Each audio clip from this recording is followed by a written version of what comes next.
Hello student, तो कैसे हैं? जैसा कि मैं आपका ज्ञान सर, साइंस टीचर, अपने चैनल साइंस एजुकेटर ज्ञान में आपका स्वागत करता हूं। तो चलिए आज कुछ नया करते हैं। आज केमिस्ट्री का एक मॉडल सेट तैयार करते हैं जिसमें ऑब्जेक्टिव है 12th क्लास की केमिस्ट्री का, जिसमें ऑब्जेक्टिव देखेंगे। टोटल 42 क्वेश्चन है, इसमें आपको 35 करने हैं। आप देख ही रहे हैं कि प्रत्येक प्रश्न के विकल्प कितना है, 25 करना है। 35 क्वेश्चन बनाने एक एक नंबर का। तो चलिए इसका पहला क्वेश्चन शुरू करने से पहले इतना जरूर रिक्वेस्ट करूंगा, अगर इस वीडियो पे आप नए हैं, इस चैनल पे नए हैं, तो इस चैनल को सब्सक्राइब कीजिए, लाइक कीजिए, शेयर कीजिए। तो चलिए पहला क्वेश्चन क्या दिया हुआ है, निम्नलिखित में से किस प्रकार के ठोस क्रिस्टल ताप और विद्युत के सुचालक होते हैं? तो आप पहले ही जानते हैं सुचालक, तो इसका ऑप्शन धात्विक होगा। धात्विक क्रिस्टल 4 प्रकार के होते हैं ना, तो ये धात्विक क्रिस्टल जो होता है ताप और विद्युत का सुचालक होता है। अगला क्वेश्चन पे आते हैं। एचसीपी इकाई सेल में परमाणुओं की संख्या है।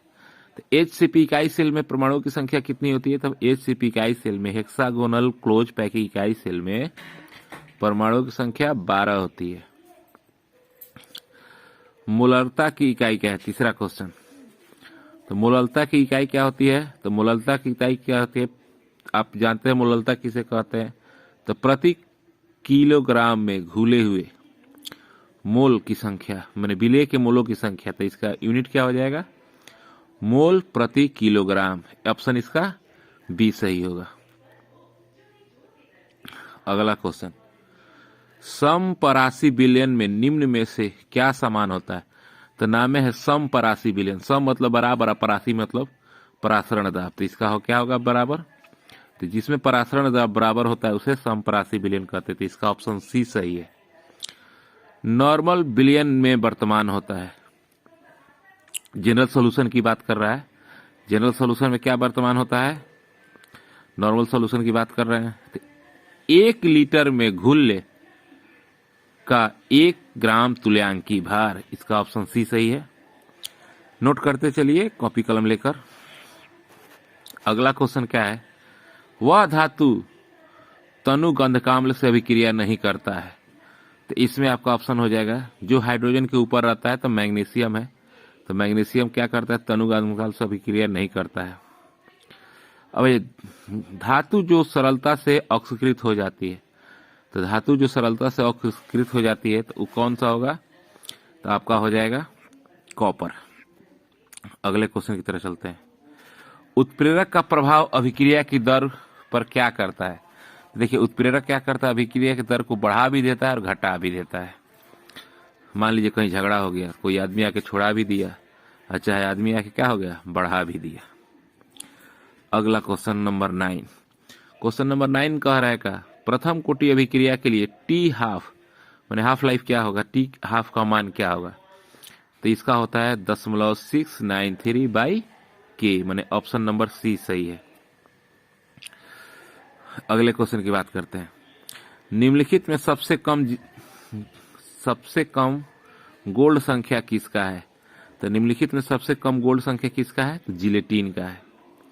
देखिए ये सब क्वेश्चन है जो मॉडल सेट के हैं, आप इसको तैयार कर लीजिएगा। ऑब्जेक्टिव का है, आप आराम से बना सकते हैं। अब अगला हेडिंग है अधिशोषण क्या है? तो अधिशोषण जानते ही हैं, अधिशोषण एक प्रक्रिया है जो किसी भी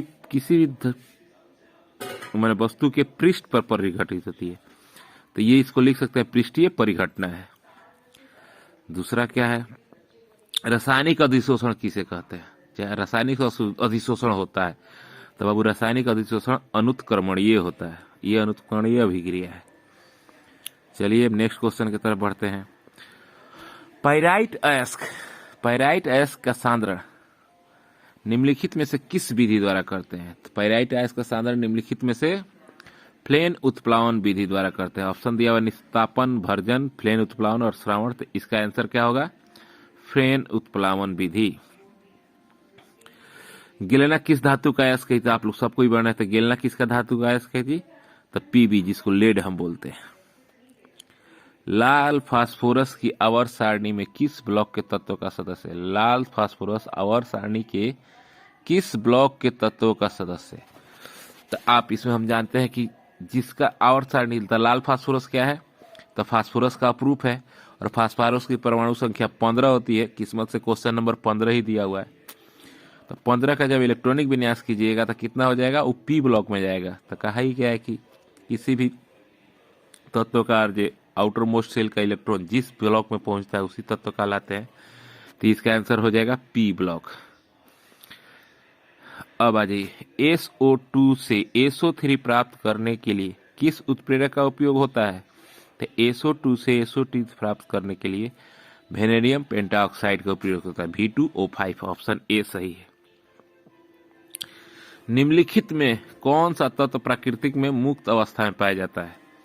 तो आप भी जानते हैं नाइट्रोजन जो है कि मुक्त अवस्था में पाया जाता है। अब आ जाइए, H3PO3 की क्षारकता होती है, क्या होती है? तो H3PO3 की क्षारकता 2 होती है। बस ऐसे ही तो वीडियो देखना है, वीडियो देखते चलिए, आगे बढ़ते चलिए। निम्नलिखित में से कौन अधिक क्षारीय है? तो अधिक क्षारीय के लिए आप आ जाइए NH3 पे। हाँ, ये अच्छा क्वेश्चन। 20 नंबर, अम्लराज एक मिश्रण है। तो अम्लराज मिश्रण क्या होता है? 3:1 होता है। 3 हाइड्रोक्लोरिक अम्ल 1 HNO3 से मिलता है, तब जाके अम्लराज बनता है।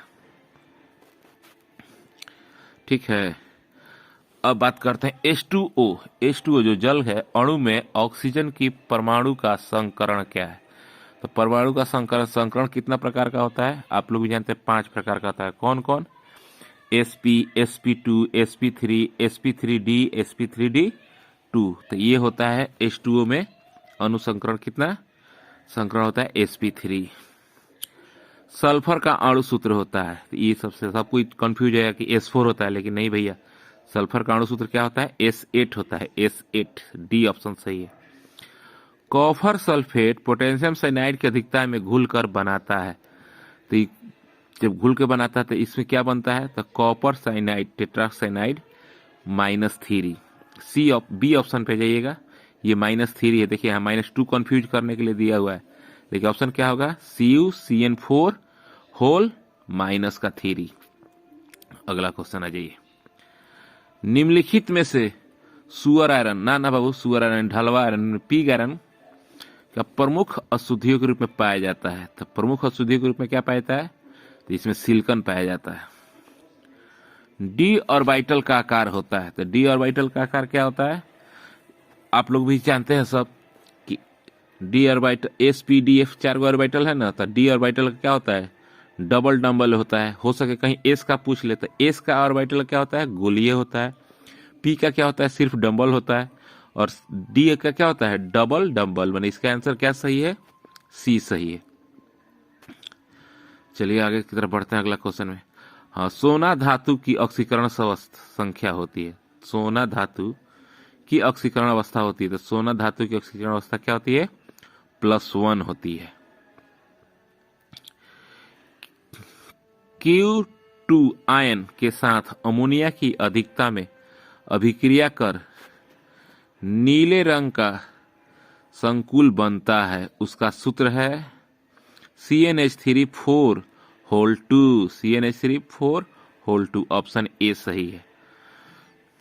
अब आइए, पोटेशियम हेक्सासाइनोफेरेट का अणु सूत्र है। Potassium hexacyanoferrate. तो पोटेशियम हेक्सासाइनोफेरेट का क्या हो जाएगा? K3FeCN6। ये दिया हुआ है, लेकिन हम इसके साथ नहीं जाएंगे। K4FeCN6। ऑप्शन ए इसका सही है। आप लोग मार लीजिए। अब आ जाइए अगला में आ जाइए। कहाँ चले गए?